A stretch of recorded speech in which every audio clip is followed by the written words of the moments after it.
On June 13th, the first person to speak was me, because I was bringing the delegation request. The second person was Alan Terrell, who was an attorney that I spoke of.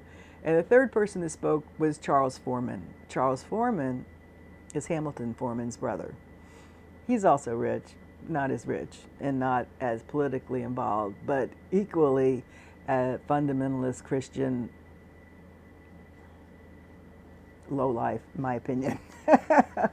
Well, I have a letter in my scrapbook where he tells the commissioners that he has sent letters to about 100 community leaders to to initiate a repeal effort against the ordinance that was just passed.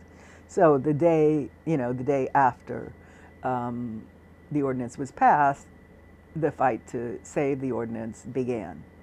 But fortunately for us, that the folks who initiated the petition drive in 1995 were just local bigots. They were primarily from the Broward County Republican Party.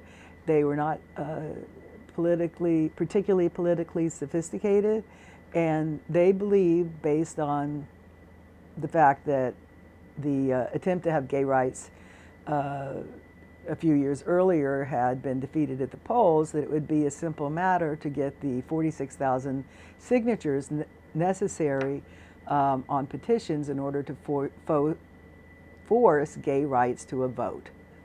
And in fact, it was very difficult. It was impossible, and they did not achieve it, because what they did was they honestly had a petition that said the Broward County Human Rights Ordinance, as it pertains to protection on the basis of sexual orientation and housing, places of public accommodation, and the workplace, should be overturned. That's it. Sign this to take away gay rights from gays. And people really didn't believe, enough people didn't really believe in that. They didn't care.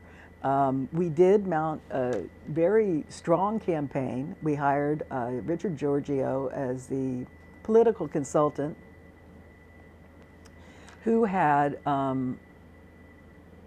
helped West Palm Beach. West Palm Beach had a similarly amended their human rights ordinance prior to Broward, and a petition drive brought it to a vote, and Richard Giorgio represented the gay and lesbian community in Palm Beach, and they won at the polls, which in those days was really very unusual, because if it went to a vote in those days, you lost. That's the way it was. I want to say we paid him a lot of money. I don't remember what his salary was. It seems like it was a lot. I want to say $60,000, but that can't be true, because we had to raise the money. So that's probably not accurate. But we mounted a vigorous campaign, and because we had just gone through the whole exercise of reaching out to the entire gay community in order to get the human right, to get the support to embolden the county commission to vote to give us gay rights. In those days, we weren't allowed to say gay rights, but essentially that's what it was. We had the community behind us. We raised a lot of money. We made a lot of noise. We got a lot of publicity. The process was, in order to change the law that the commissioners created when they amended the Human Rights Ordinance to include sexual orientation, the group opposing the law had to obtain a certain percentage of petitions signed by voters in Broward County. At that time, it was about 46,000 petitions that was needed.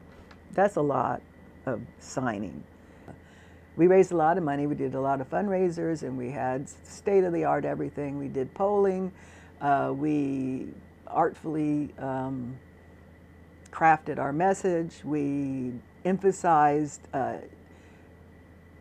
not discriminating. We assiduously avoided using the word gay. The word gay rights, if any one of us ever uttered such a thing, we would have been strung up by the group.